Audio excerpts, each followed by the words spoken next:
Scalp easy किंवा storm shadow मराठीत जर भाषांतरित केलं तर वादळाची सावली या नावाचं एक मिसाईल ऑपरेशन सिंदूर दरम्यान भारताने वापरलेलं आहे.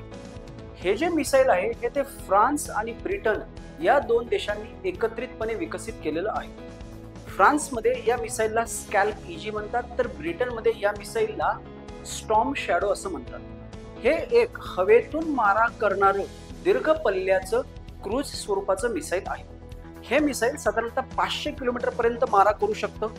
हे मिसाईल GPS, इन्फ्रारेड अशा वेगवेगळ्या गोष्टींद्वारे संचलित केलं जातं आणि हे मिसाईल जवळपास 450 किलो वॉरहेड म्हणजे 450 किलो दारूगोळा वाहून नेऊ शकतं. हे मिसाईल त्याचं प्रिसिजन अटॅकिंगसाठी अत्यंत प्रसिद्ध आहे.